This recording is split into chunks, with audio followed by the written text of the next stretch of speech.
I've spent more than 30 years in emergency rooms, and I need you to listen to me. I mean, really listen. We're going to talk about something that's scary, I know, but knowing what to do, well, that's the most powerful tool you'll ever have.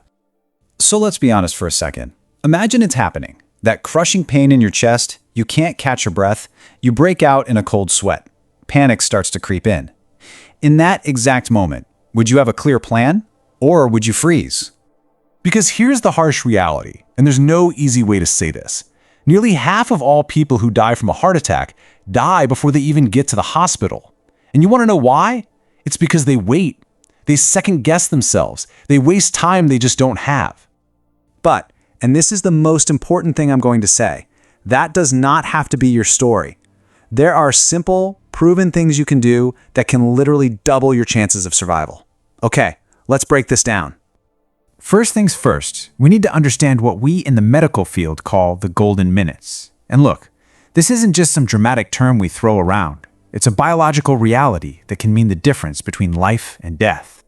In cardiology, we have a saying that gets drilled into our heads: time is muscle.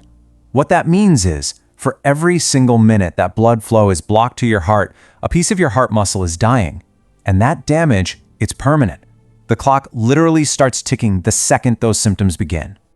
So if we know that every single second counts, what is the absolute number one most important thing you have to do?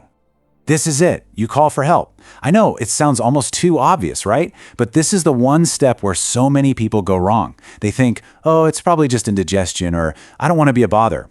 That hesitation can be a fatal mistake. Your new rule is this: you treat it like a heart attack until a doctor tells you it isn't. And hey, the data speaks for itself. The American Heart Association has shown that making that call within the first 10 minutes can boost your odds of survival by up to 50%. I want you to think about that.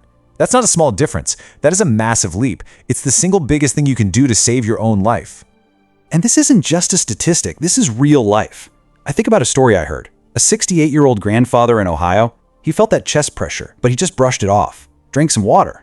He waited for hours. By the time his family found him and finally called for help, the damage to his heart was completely irreversible. His doctor said that if he had just called right away, he could have been saved. Okay, so you've made that critical call. You can hear the sirens in the distance. Help is on the way. What do you do now? Well, your job is to buy your heart as much precious time as you possibly can. And there are some very specific ways to do that. Here they are, 4 critical steps. Each one is really simple, but when you put them all together, they create this powerful shield of protection while you're waiting for help to arrive. Let's walk through them. First up, aspirin. And the key word here is chew. Why chew? Well, a heart attack is basically a clot that's blocking an artery. Aspirin is an incredible clot buster. When you chew it, it starts getting absorbed almost instantly through the lining of your mouth and gets to work in minutes. If you just swallow it whole, you have to wait 10 of 12 minutes for your stomach to break it down. That's time you just can't afford to waste. And the effect is huge. A landmark medical study showed that taking an aspirin during a heart attack can slash the risk of death by 23%. That one little pill is a lifesaver, but only if you have it nearby and you take it the right way. All right, this next one sounds so simple it's almost silly, but trust me, it is absolutely critical. Unlock your door. Paramedics can't help you if they can't get to you. I've seen it. An Arizona man called for help, but then he collapsed before he could get to the door. The paramedics wasted precious minutes just trying to get inside. Now contrast that with a woman in Florida who unlocked her door, then sat down to wait. They were at her side in seconds. Don't let a simple lock cost you your life.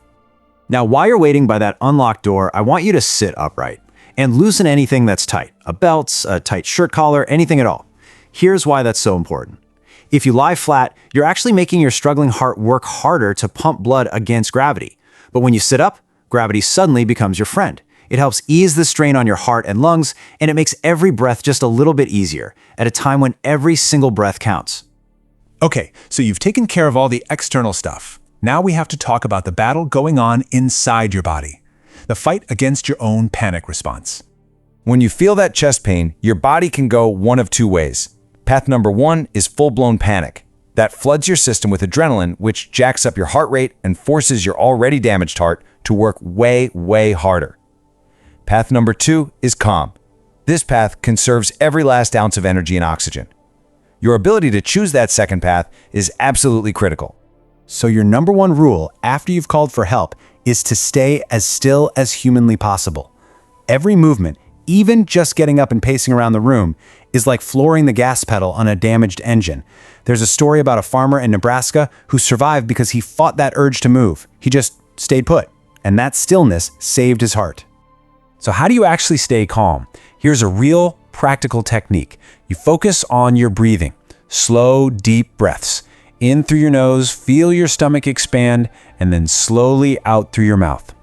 That simple action sends a signal to your nervous system to calm down.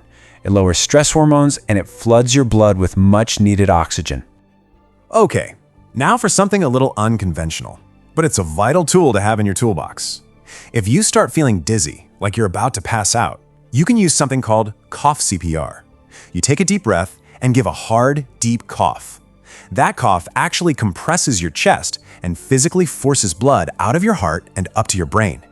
It can buy you precious seconds of consciousness until the feeling passes, or even better, until help walks through that door. Okay, let's pull all this together now. These aren't just a bunch of random tips. They are a sequence. They are a complete survival plan that you can actually use in a crisis. So here it is, your emergency action plan. 5 simple steps. 1. Call 911 immediately. 2. Chew 1 325 milligram aspirin. 3. Unlock your door and sit upright. 4. Stay as calm and still as you can. And 5. Breathe deeply. This right here, this is the list that can save your life. You need to memorize it. You see, the whole point of all this is to take that terrifying feeling of fear and transform it into focused action. You can't predict if or when a heart attack might happen. You have no control over that.